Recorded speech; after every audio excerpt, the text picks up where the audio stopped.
Keçirik gündəliyimizin əsas məsələsinə, Tərtər dövlət qətliamı haqqında çıxışlara. Söz verilir, ilk söz verilir Qurban Məmmədova.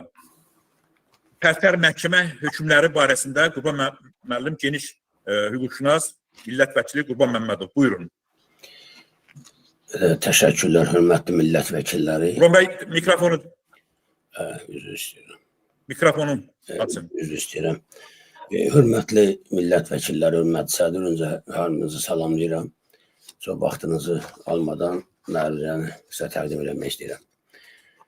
Tərtər dövlət qətliamı, hörmətli millət vəkili Ərəstun Oruçlunun təbirində desək, əsrin cinayəti haqqında ilk məruzəm buca kürsüdə Tərtər dövlət qətliamının törədilmə şəraiti, səbəbləri, vəzifələrimiz və nəticələr haqqında mövzuya həsr edilmişdir. Hörmətli millət vəkilləri, bugün isə vaxtınızı çox almadan siz dəyərli xalqın nümayəndələrinə və bugün bizi izləyən 100 minlərlə vətəndaşımızı Azərbaycan Respublikası Cinayət Məcəlləsinin 15.5-ci maddəsinə əsasən bu xüsusilə ağır cinayət hesab edilən dəhşətli cinayətlərə görə Azərbaycan məhkəmələrinin çıxardığı hökmlərlə tanış edəcəyəm. Bilirəm ki, məruzədə mənim istifadə etdiyim bəzi hüquqi terminlər, maddələr sizi yora bilər, amma məcburuq bunu eləməyə. Cinayət Məcəlləsinin 15.5-ci maddəsinə əsasən bu məcəllə ilə qəsdən törədilməsinə görə diqqət edin, xahiş edirəm, 12 ildən artıq azadlıqdan məhrum etmə cəzası və ya daha ağır cəza nəzərdə tutulmuş əməllər xüsusilə ağır cinayət hesab olunur.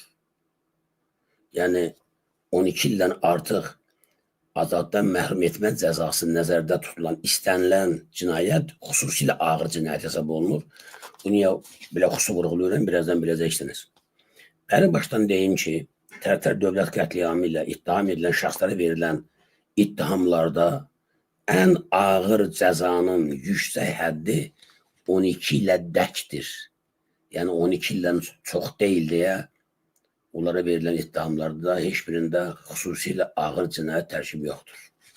Bu da Cinayət Məcəlləsinin 126.3-cü maddəsidir ki, bu məcəllənin 126.1 və 126.2-ci maddələrində nəzərdə tutmuş əməllər ehtiyatsızlıqdan zərər çəkmiş şəxsin ölümünə səbəb olduqda 126.2-ci maddəsinə əsasən bu əməllər 2 və ya daha çox şəxsə qarşı törədildikdə, mən maddəni tam oxuyub sizə vaxtınızı alıb yormaq istəmirəm, zərər çəkmiş şəxsin xidməti vəzifəsinin və ya ictimai borcunun yerinə yetirməsi ilə əlaqədar onun özü və yaxın qohumları barəsində törədildikdə, xüsusi amansızlıqla törədildikdə, ümumi təhlükəli üsulla və xulqanlıq niyyəti ilə zərər çəkmiş şəxsin orqanlarından və ya toxumalarından istifadə etmək məqsədi ilə törədildikdə, sadəcə olaraq 6 ildən 11 ilədək müddətə azadlıqdan məhrum etmə cəzası nəzərdə tutulur. Cəm 11 il.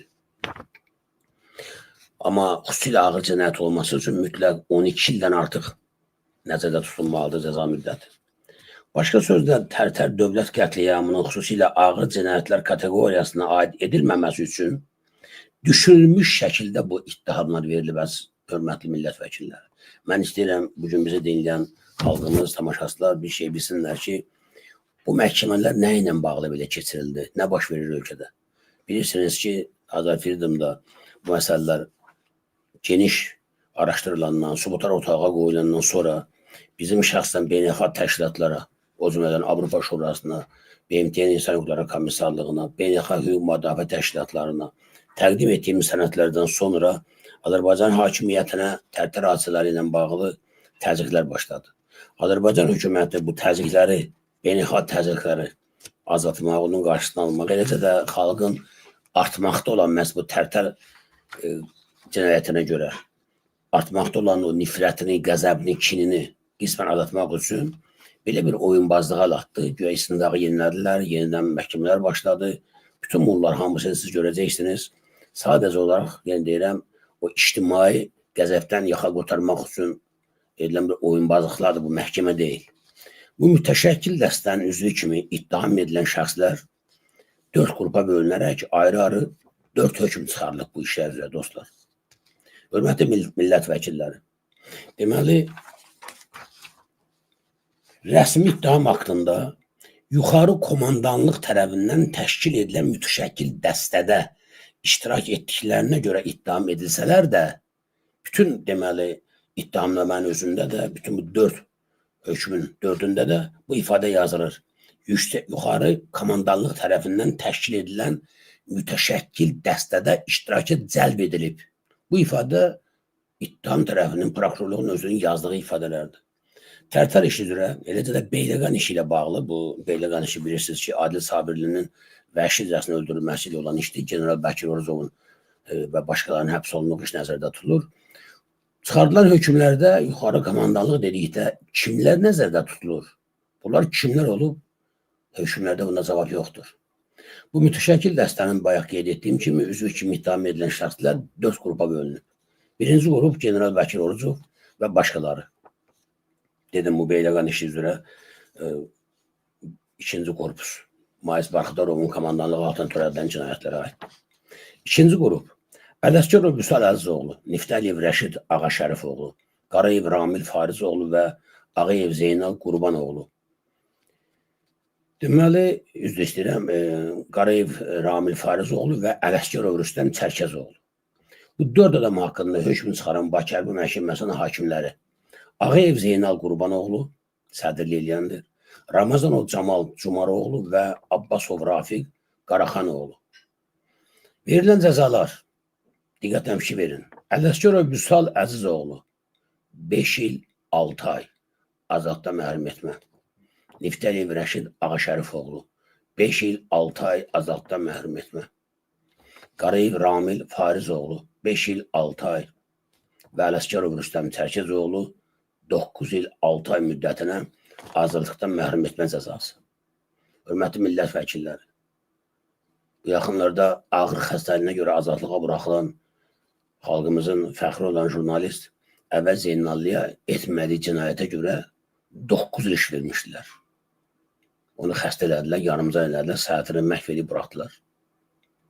Törətmədiyi cinayətə görə. Amma haqqında söhbət edən Tərtər işində, məhz Ələsgərov Vüsal Əzizoğlu və başqalarının işində 100-dən çox zərər çəkmiş və yüzlərlə epizod, cinayət epizodu var. Şəxsən Azərfirdovun müəyyən etdiyi 14 qətlə itirilmiş adam var. Təbii ki, dövlət bunların 11-ci cəmsi qəbul edir. Qalan 3 nəfəri qəbul eləmir. Minlərlə zərər çəkmiş var. Və adamı əli qolu bağlı 2-3-cü mərtəbədən atıb, ölmədiyini görüb bir də atıblar. Həm də 3 nəfər atıblar bu qaydada. Əli qolu bağlı adamın güya dəmir barmaqlıqlarla örtülən pəncərəni qolları bağlı olaraq qırıb özü atıbdır. Və bu tip hərəkətlər ki, elektrikə verilmə, nə bilim, daxil orqanlarında üzləşdirmə hamınızdan arxa kisələrlə lom soxmaqla, xüsusi dəhşətli belə ağır predmetlər soxmaqla, daxil orqanlara dağıdıb adamları öldürüblər. Bunların heç birinə görə bu ittiham olunan şəxslərə qəsdlə adam öldürmə ittihamı verilməyib. Hamısına verilib güya ehtiyatsızlıqda adam öldürmə. Güya bu adamlar anlamayıblar ki, bu işgəncəni versən və yaxud da insanın bu daxil orqanına bu xəsarəti yetirsən, insan ölə bilər. Güya bunları anlamayırlar, başa düşməyiblər. Birinci instansiya məhkəməsi olaraq Bakı Hərbi Məhkəməsi dediyim kimi bu işlərə baxıb, hakimlərə dedim və həmin işdən verilən şikayətlər, apellyasiya şikayətlərinə Bakı Apellyasiya Məhkəməsində baxılıb, hökm qüvvədə saxlanılıb. Hakimlər Abbasov Mirzəli Əbdüləlioğlu, Qaraqurbanlı Ramin Afaqoğlu və İbrahimov Anar Firdovsoğlu. Ali məhkəmə verilən kassasiya şikayətlərini həmin iş üzrə araşdırıb, güya baxıb, Yusifov Şahin Yaşaroğlu sədrliyi ilə Novruzov Ələsgər Əli İskəndəroğlu və Abdurov Rəşad Məhərrəmoğlu. Hörmətli millət vəkillərim, mən bütün bu işlər üzrə hakimlərin adlarını ona görə çəkirəm. Çünki 2017-2018-ci illərdə də eyni hadisə baş vermişdi. Hərbi prokuror Xanlar Vəliyevin imzaladığı ittihamnaməni Azərbaycan məhkəmələri hakimlər notarius orqanı kimi araşdırmadan sadəcə təsdiq etmişlər. Azərbaycan xalqı bu hakimlərin kimliyini bilməlidir. Gələcəkdə biz bu adamlara qarşı müxtəlif sanksiyaların tətbiq olunması üçün beynəlxalq təşkilatlara müraciət etməli və gələcək nəsillər bu insanları mütləq ittiham etməlidirlər. Ona görə də mən çalışmışam ki, bu məruzəmdə bu adamların adlarını hamısını qeyd edeyim. Üçüncü qrup Mikayılov Ruslan Məhəmmədəlioğlu, Maşev Sənan Səxavətoğlu, Əliyev Elçin Kalamoğlu, Qəhrəmanov Cabir Babaxanoğlu. Hökmü çıxaran Bakı Hərbi Məhkəməsinin hakimləri Ağayev Zeynal Qurbanoğlu, sədrlik eləyəndir. Ramazanov Camal Cumaroğlu, Abbasov Rafiq Qaraxanoğlu.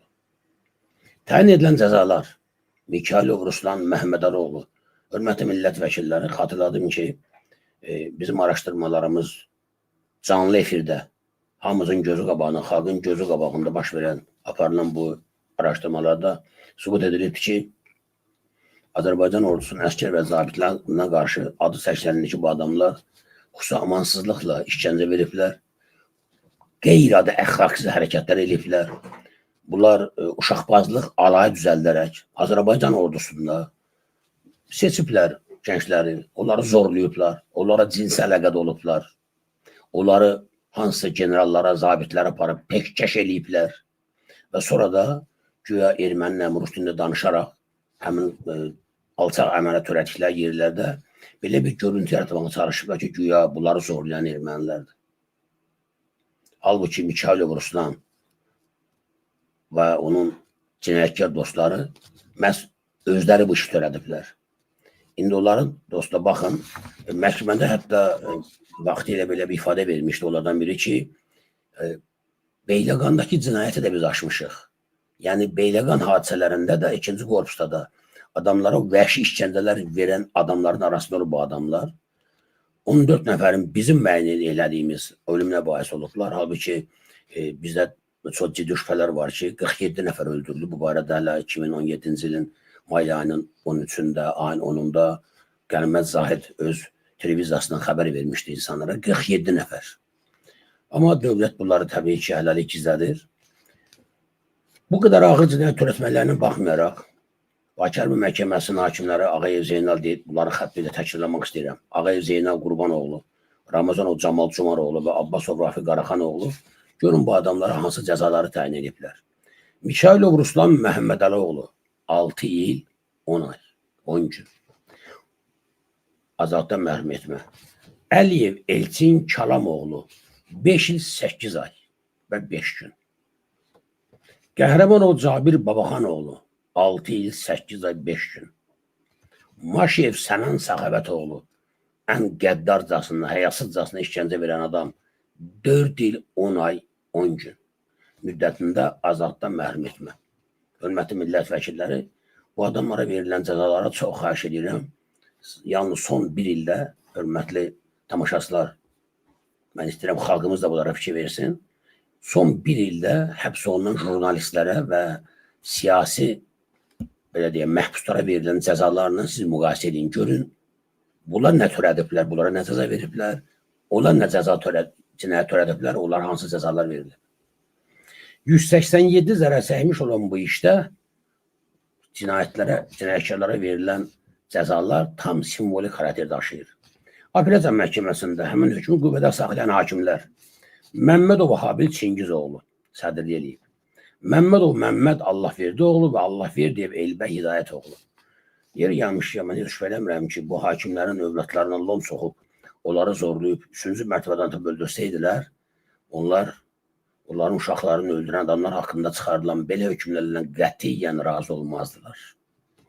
Ali məhkəmədə bu işə baxıb, qüvvədə saxlayıb.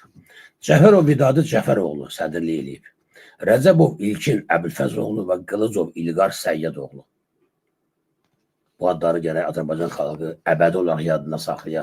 Bu barədə kitablar yazıla ki, gələcək nəsillər kimin kim olduğunu bilsin. 4-cü qrup, Cümşüdov Qurban Qədimoğlu 4 il müddətində azadlıqdan məhrum etmə cəzası, dostlar. 4 il. Ağdadaşov Cavid Zahidoğlu 4 il. Əhmədov Ramil Bəşiroğlu 9 il 6 ay. Görünür, pulunu çatdıra bilməyib.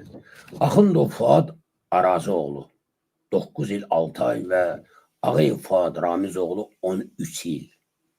Hörmətli millət vəkilləri, bu 13 rəqəmi sizi çaşdırmasın. Bayaq mən dedim, 12 ildən yuxarı cəza nəzərdə tutulan cinayətlər xüsusilə ağır cinayət kateqoriyasına aiddir. Burada Fuad Ağayevə verilən bu 13 il cəza sadəcə olaraq verilən cəzaların toplanması ilə təyin olunduğuna görə 13 ildir. ona da verilən ittihamlar arasında heç birində xüsusilə ağır cinayət törətdiyi sübut olunan bir ittiham yoxdur. Bakı Hərbi Məhkəməsinin hakimləri, hökmün çıxaran hakimlər Ağayev Zeynal Qurbanoğlu, Abbasov Rafiq Qaraxanoğlu və Ramazanov Camal Cumaroğlu. Fikir verirsinizsə, eyni hakimlərdir. Bu hakimlərin hamısı ümumiyyətlə hərbi məhkəmə xalqımız bilməlidir ki, şəxsən Xanlar Vəliyev tərəfindən hamısı təyin olunub və idarə olunurlar. Apellyasiya məhkəməsinin hakimləri, həmin hökmü qüvvədə saxlayan hakimlər Rəhimov Elmar Eldaroğlu, məruzəsi və sədrlik eləyən Əygübov Fərid İlhamoğlu və Mehdiyev Emin Əlixanoğlu. Mən bir hökm əsasında nələr baş verdiyini sizlərin diqqətinizə indi çatdırmağa çalışacağam. Çünki bu hökmlərin hamısını biz burada analiz etməyə başlasaq bizə aylar lazım gələr. Təsəvvür edin ki, hökmlər 1000 səhifədən artıqdır. Bir-ikisi belə 9 neçə səhifədir. Yəni 9-dan artıq səhifə var. Sanki mən 3-4 kitab oxumalısan. Mən sadəcə olaraq Vüsal Ələsgərov və başqaları ilə bağlı olan hökmün analizi ilə sizlərə müəyyən məsələləri çatdırmaq istəyirəm. Möhtərəm millət vəkilləri. Çox xahiş edirəm, hamı diqqətli olsun. Çünki bu hadisələrlə bağlı sizlərin çıxışlarına, münasibətlərinizə bizim ehtiyacımız olacaq və yəqin ki, biz parlamentin növbəti iclasına bu Tərtər dövlət qətliamı ilə bağlı bir qətnamə hazırlamalıyıq, onu qəbul etməliyik. Sizlərin təklifləriniz də mütləq orada nəzərə alınacaq. Bir baxın, demək, hökm 1191 səhifədən ibarətdir. Bu hökmdə deməli 157 saylı hərbi stanın komandiri Polkovnik Ələsgər Vüsaloğlu və Vüsal Əzizoğlu, 157 saylı hərbi stanın qərargah rəisi Niftəliyev Rəşid Ağaşərifoğlu, 157 saylı hərbi stanın kəşfiyyatçısı Qariyev Ramil Farizoğlu və 700 saylı hərbi stanın kəşfiyyatçısı Ələsgərov Rüstəm Çərkəzoğlu məhkum edilib. Onlara qarşı irəli sürülən ittihamlar üzrə Cinayət Məcəlləsinin 145.1, 145.2-ci maddələrdə nəzərdə tutulmuş əməllər ehtiyatsızlıqdan zərər çəkmiş şəxsin ölümünə və ya ağır nəticələrə səbəb olduqda 5 ildən cəmi 10 ilədək azadlıqdan məhrum etmə cəzası nəzərdə tutulub.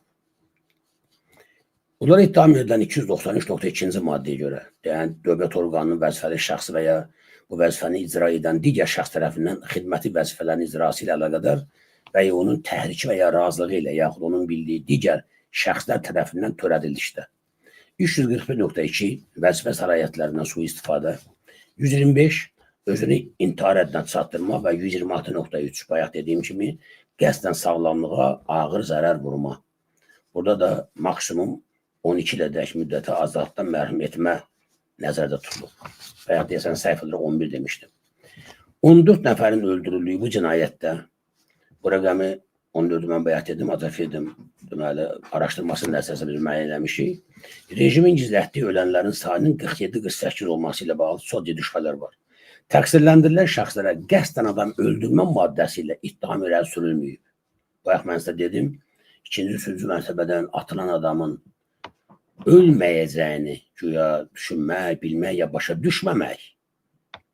Hər halda bunu inanmaq gərək o qədər özünü axmaq hesab eləyəsən ki, özünü bir apara bilərsən. Yox, mən bunu inanmıram.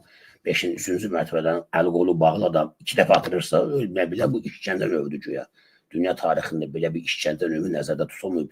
Dünyada elə bir işgəncə nəzərdə tutulmayıb və işgəncə görsənməyib ki, tarixdə 7-8 nəfərə üzr istəyirəm həm sizdən, həm də bizi dinləyən tamaşaçılarımızdan, xalqımızdan adamların arxa keçəcəyinə lom soxasan, daxil orqanlarını dağıdasan, onlardan çıxan qan tavanı, divarları, hər yeri qana bulasın, çevirəsən arxası o tabletkarın üstə oturdasan, çevirəsən arxası üstə göydə qara armaturlar, o dəhşətli vəziyyətdə adamların ölməyəcəyini güman eləyib, onların ehtiyatsızlıqdan ölümünə səbəb olmağa inanmaq sadəcə axmaqların işidir.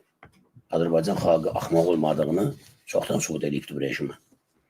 Deməli, bu hökmün hörmətli millət vəkilləri 316, yəni 113 səhifəsi Vüsal Ələsgərova qarşı, 116-261-ci səhifələri Rüstəm Ələsgərova qarşı, 261-399-cu səhifələri Ramil Qarayevə qarşı və 399-536-cı səhifələri Rəşid Niftəliyevə qarşı prokurorluğun irəli sürdüyü ittihamlar həsr olunub. Niyə mən bu səhifələri sizə deyib vaxtınızı alıram? Yəni, hamı başa düşsün ki, yüzlərlə səhifədə bu adamlara müxtəlif epizodlar üzrə ittihamlar verilib. Bu bir adam deyil, 5 adam deyil, 10 adam deyil, törədilən bir əməl deyil, 5 əməl deyil. Bütün bu qədər iddiaların qarşısında bunların aldıqları cəza 5 il 6 ay. Və maraqlı nədir? Həmin hökmün 536 və 541-ci səhifələrində Vüsal Ələsgərovun məhkəmədə verdiyi ifadədir. Həmin ifadədə 538, 539 və 540-cı səhifədə Vüsal Ələsgərov qətliamın iştirakçısı olduğunu etiraf edir və bunu yuxarı komandanlığın göstərişi ilə etdiyini göstərir məhkəmədə. O, Müdafiə Naziri Zakir Həsənovun və Baş Qərargah rəisi Nəzməddin Sadıqovun bütün işgəncə proseslərdə rəhbərlik etdiyini, prosesləri onlayn izlədiyini, işgəncə prosesini isə General Hikmət Həsənovun şəxsən təşkil etdiyini, generallar Zakir Ağayev, Rasim Əliyev, Hilal Nəcəfov, Zahid Niftəliyev, polkovniklər Babək Səmitli və digər yüksək rütbəli ofislərdə zabitlərin iştirak etdiyini bildirir. İşgəncə yeri 540-cı səhifədə Respublika Hərbi Prokurorluğu ifadə verir ki, o həmrə də ifadə verir ki, Vüsal Ələsgərov Hərbi Prokurorluğun öz binasında işgəncə prosesində General Leytenant Xanlar Vəliyev və onun müavini General Mayor Şəfaət İmranov şəxsən iştirak ediblər. İşgəncələri isə Cəfər Seyidovun rəhbərliyi altında 641 saylı hərbi hissənin dəniz qüvvələri, əskər və zabitləri həyata keçiriblər. Polkovnik, yəni Vüsal Ələsgərov məhkəmədə ifadəsində bildirir ki, hərbi prokuror ona sual verirlər ki, sən nə xəbər verməmisən?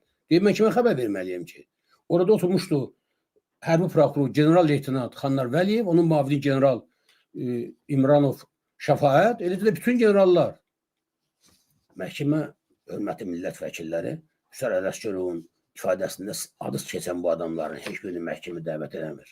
Nə Xanlar Vəliyevi, nə Hikmət Həsənov. 541-544-cü səhifələrdə Rəşid Niftəliyevin məhkəmədəki ifadəsidir. O da eyni məzmun ifadə verir. İşgəncədə olduğunu deyib və yuxarı komandanlıq tərəfindən bu işə cəlb edildiyi barədə israrla ifadələr verir. 542-ci səhifədə, niyə mən bu səhifələri deyirəm, hörmətli millət vəkilləri? Çünki insanlar elə bilməsin ki, biz özümüzdən deyirik, yalan uydururuq. Mən bu hökmü yayacağam. Ümid edirəm ki, gələcəkdə bu hökmlərlə bağlı cirit kitablar yazılmalıdır və bu hökmü mən çalışacağam ki, ictimailəşdirəm. Azərbaycan xalqı hər bir adam özü oxusun. Burada mənim dediklərimi sonradan tutuşdurub yoxlasınlar ki, biz bunu özümüzdən demirik. 542-ci səhifədə Əlahiddə Ümumqoşun ordusunun əskər və zabitlərinin səhifə 542-dədir bu ifadə və özünün, yəni Rəşid Niftəliyevin işgəncə prosesində iştirak etdiyini, işgəncə prosesində General Hikmət Həsənovun səhifə 544-də rəhbərlik etdiyini, 641 saylı hərbi hissələrin əskər və zabitlərini isə Cəfər Seyidovun, bu da səhifə 545-dədir, göstərişi ilə işgəncələrə məruz qaldığını etiraf edib. Məhkəmə bildiribdir ki, kimlər orada olubdur, işgəncəyə kim rəhbərlik edib. 544-547-ci səhifələrdə Ramil Qarayevin ifadəsidir və o, bu işgəncə prosesində yenə də yuxarı komandanlığın göstərişi ilə iştirak etdiyini səhifə 545-546-da etiraf edir. Və işgəncələrə yenə də General Hikmət Həsənov, onun müavini Qiyas Abbasov və digər zabitlərin rəhbərlik etdiyini bildirir. Səhifə 547-551-ci deməli, Rüstəm Ələsgərovun ifadəsidir. O, işgəncə zamanı müdafiə altında olması, yəni mühafizə vəzifəsi icra etdiyini deyib orada və gördükləri haqqında məlumat verir. Səhifə 548-549. Bu, həmçinin qətlə yetirilən Elxan Ağazadənin binanın 2-ci mərtəbəsindən atıldığını, səhifə 550-də, işgəncələrə General Hikmət Həsənovun rəhbərlik etdiyini, onun müavini Qiyas Abbasovun, yüksək rütbəli zabitlər Ruslan Ağasiyev, Mübariz Rızayev, Teymur Məmmədov və Məhərrəm Həsənovun işgəncə prosesində iştirak etdiyini və işgəncə prosesində iştirak etdiyini hamısını bildirir və prokuror General Leytenant Xanlar Vəliyev onun da işgəncə yerində olduğu haqqında səhifə 551-də ifadəsi var. Eləcə də özünün işgəncədə etirafını həmin 551-ci səhifədə vurğulayır və deyir ki, məni yuxarı komandanlıq bir şey cəlb edibdir. 551-945-ci səhifələr, hörmətli millət vəkilləri, işgəncə verənlərin və qurbanların ifadələridir. Bu ifadələrdə məruz qaldıqları işgəncələrdən bəhs edilir. İşgəncənin mahiyyətini və dəhşətini başa düşmək üçün hökmün 819-822-ci səhifələrində işgəncə görən Məcid Kamal Qasımovun 822-824-cü səhifələrdə işgəncə görən zərərçəkmiş Qorxmaz Əskərxan Qasımovun 938-ci səhifədə işgəncə görən Bəhruz Telman Novruzovun və işgəncə görən Allah üzr istəyirəm, deməli Elmədin ifadələrini oxumaq, Allahverdiyev Elmarın ifadələrini oxumaq kifayətdir. 941-945-ci səhifələrdə. Mən burada onlara verilən işgəncələri sadalayıb, nə sizin, nə də bugün ekran qarşısında olan azyaşlı uşaqların, qadınların psixologiyasına mənfi belə iz buraxmaq istəmirəm, sizi narahat eləmək istəmirəm. İstərdim ki, bu hökmləri, dediyim bu səhifələri hamı öz boş vaxtı tapsın, oxusun, millət, xalq bilsin ki, nələr baş veribdir və bu cinayətlərə görə adamlara 5 il, 6 ay, 9 il, 10 il iş verməyin nə demək olduğunu hər bir millət vəkili və hər bir sıra vətəndaş özü üçün müəyyənləşdirməlidir. Hökmün və bütün hökmlərin ən maraqlı yeri şahid ifadələridir. İndi haqqında danışdığım Vüsal Ələsgərov və başqalarının haqqında olan bu hökmdə 945-1103-cü səhifələrdə şahid ifadələridir. Ən maraqlısı da hökmlərin burasıdır. Şahidlərdən çox xahiş edirəm, hamı diqqətlə dinləsin. Görün kimlər nə ifadə veriblər və Azərbaycan məhkəmələri hansı qərarları qəbul edib. General Əskərov Ramil Əlimanoğlu. Hamınız bunu adını eşitmişsiniz. Bu adam baş qərargah rəisi General Nəcməddin Sadıqovun bacısı oldu. 945 və 946-cı səhifədə açıq şəkildə bütün bu baş verənlərin Müdafiə Naziri Zakir Həsənovun və daisi Nəcməddin Sadıqovun rəhbərliyi altında baş verdiyini özü adam məhkəmədə etiraf edibdir. Məhkəmədə ifadə verib ki, mən getdim, gördüm bu vəhşilikləri, gəldim, məruz elədim. Və deyir, orada onlayn iclas keçirilirdi. Zakir Həsənov və Nəcməddin Sadıqov baş qərargah rəisi bütün bu işlərə nəzarət edirdi. Məhkəmə sanki kardır, kordur, laldır, heç nə eşitmir. Bu adam generaldır. Adını səhvli adamların heç birini məhkəmə dəvət edib şahid kimi müəyyən edilmir. Bəyov Firdovsi Feyzullaoğlu, səhifə 947-951. Məmmədov Teymur Davudoğlu, Dəmirov Fərid Fəxrəddinoğlu, Abdullayev Tural İsaoğlu. Bu adam işgəncələrlə bağlı geniş açıqlama veribdir. Kim işgəncə verdi, harda verdi, necə verdi. Yeri gəlmişlər hörmətli millət vəkilləri və əziz bizi dinləyən soydaşlarımız. İstəyirəm hamı bilsin, Azərbaycan hakimiyyəti bilsin. Mən bugün sizə etdiyim bu məruzəni olduğu kimi bir qədər dəyişdirmişəm. Yəni hökmlərin analizi ilə bağlı, Tərtər qətliamı ilə bağlı müfəssəl geniş bir məlumatı BMT-nin nümayəndəsinin iştirakı ilə yaradılmış bir komissiyaya artıq təqdim eləmişəm. Keçən ayın 19-dan başlayaraq mən intensiv olaraq həmin bu qrupla əlaqədəyəm və bütün burada dediyim məlumatları da çatdırmışam EYX təşkilatlara. Qasımov Fikrət Çobanoğlu, Anar Cavadovla eyni məzmunlu ifadə verir. Yəni o da geniş təsvir edir oradakı işgəncələri. Hörmətli millət vəkilləri, ən maraqlı şahid ifadələrini vaxtınızı almış olsam da haqqınızı halal eləyin. Çalışacağım ki, birbaşa hökmün özündən səs çatdırım. General Rasim Əliyev Məmmədəlioğlu. Hökmün 1036-1037-ci səhifələrində görün nə deyir. Şıxarx qəsəbəsində işgəncə proseslərinə Hikmət Həsənov şəxsən Müdafiə Nazirinin və Silahlı Qüvvələrin Baş Qərargah rəisinin tapşırığı əsasında törətmiş, Müdafiə Nazirliyinin rəhbərliyi işgəncə hadisələri barədə gündəlik olaraq Hikmət Həsənov tərəfindən verilən məlumatlar əsasında məlumatlar olmuş, 641 nömrəli hərbi hissənin komandiri və şəxsi heyəti Baş Qərargah rəisinin göstərişi ilə Hikmət Həsənovun tabiçiliyi altına xidmət aparmış, Hikmət Həsənov ərazidə olmadığı vaxt işgəncə prosesinə dindirilən şəxslərə verilən sualların hansı formada olmasına Fuad Ağayev nəzarət etmişdir.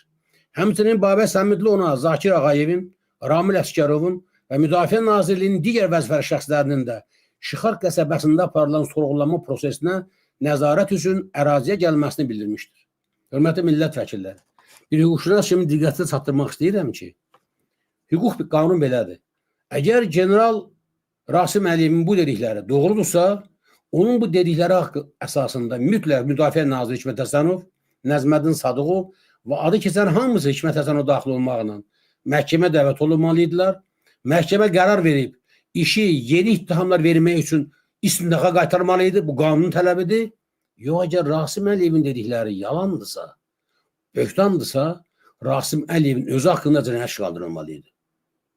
Bunların heç birini bu 4 məhkəmədə heç bir hakim eləməyibdir. Rasim Əliyev görün sonra nə yazır? Sorğulanmaq üçün gətirilmiş hərbi qulluqçular əlləri və gözləri bağlı vəziyyətdə saxlanılmaqla onların saxlanıldığı binaların giriş qapısının ağzında satın hərbi qulluqçuları silahla mühafizə xidməti təşkil etmiş, işgəncə verilən otaqlarda işgəncə səslərinin gəlməsini eşitmişdir. Bunu bir general ifadə verir məhkəmədə.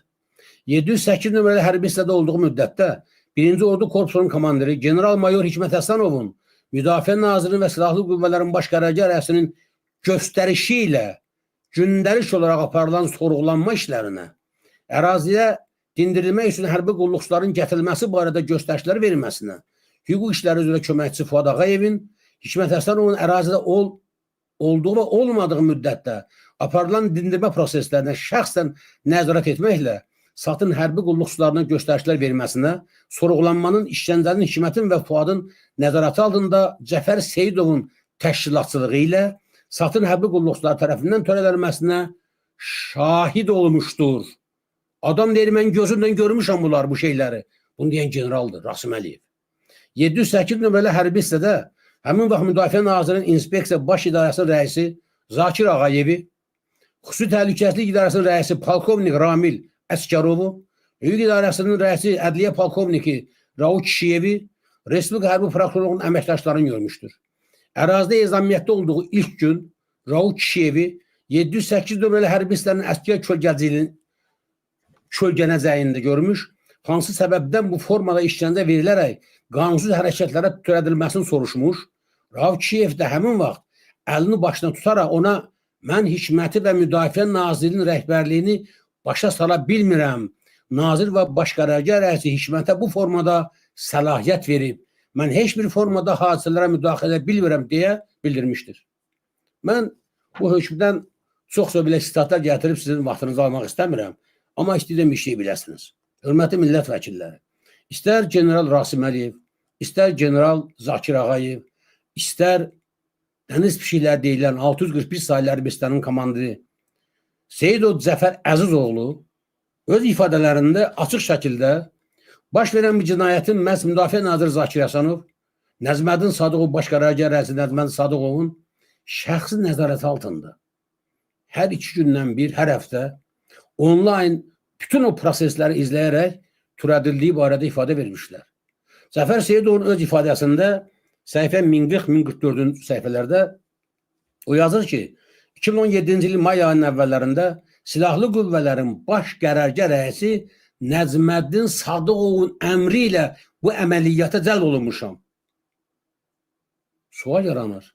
Bu qədər verilən ifadələr, generallar ifadə verirlər, adlar çəkirlər. Nədən məhkəmələr bu insanları çağırıb, heç olmasa şahid kimi belə dindirməyiblər? Mən çox vaxtınızı almaq fikrim yoxdur, hörmətli millət vəkilləri. Mən çalışdım ki, bir məhkəmə hökmü əsasında Tərtər dövlət qətliamı ilə bağlı Azərbaycanda keçirilən məhkəmə adına bu məsəkə, bu şovda nələr baş verdiyini sizlərin diqqətinizə çatdıra bilim. Nə dərəcədə buna nail oldum, qiyməti siz və xalq verəcəkdir. Amma bir hüquqşünas kimi bir şey bilirəm. Bu hökmlər sadəcə olaraq gözə kül üfürmək, beynəlxalq təzyiqlərin qarşısını almaq, Azərbaycan xalqının ona qarşı, onun şərəf və ləyaqətinə qarşı, onun dövlətçiliyinə qarşı törədilmiş bu Tərtər dövlət qətliamından dolayı xalqın nifrətin, kinin və qəzəbinin qarşısını almaq üçün Azərbaycan hakimiyyətinin quraşdırdığı bir səhnədir, oyundur, bu məhkəmə deyil. Mən inanıram, təklif edirəm ki, biz gələcək qətnamədə də bu barədə xüsusiyyətlər salaq ki, Tərtər işdən yenidən mütləq baxılmalıdır, obyektiv istintaq təmin olunmalıdır. Tərtər cinayətinin əsl təşkilatçıları və icraçıları son nəfərinə qədər tapılıb, müəyyən edilib, cəzalandırılmalıdırlar və siz millət vəkillərinin də bu istiqamətdə əllərinizdən gələn edəcəyinizə mənim şübhəm yoxdur. Hər birinizə təşəkkür edirəm. Əgər vaxtınızı aldımsa, artıq çox danışdımsa, haqqınızı halal eləyin. Çox sağ olun. Bu qədər. Təşəkkürlər. Çox sağ olun Qurban bəy, ətraflı məzmunlu çıxışınıza görə. Biz də yaxşı başa düşdük ki, yəqin millət vəkilləri ki, yalnız bir hökm, 1000-dən artıq səhifəyə malik olan bir hökmü ümumiləşdirib qısa bir vaxt ərzində mənasının, mahiyyətini çatdırmaq çox çətindir. Ona görə də çox gözəl təbii təkliflər sürdünüz ki, biz hamımız, o cümlədən imkanı olan bütün Azərbaycan xalqı imkan daxilində bu hökmlərin hamısı ilə dərindən tanış olmalıdırlar. Onda tərtərdə nələrin baş verdiyini hamımız yaxşı bilərik. Çox sağ olun Qurban bəy bir daha.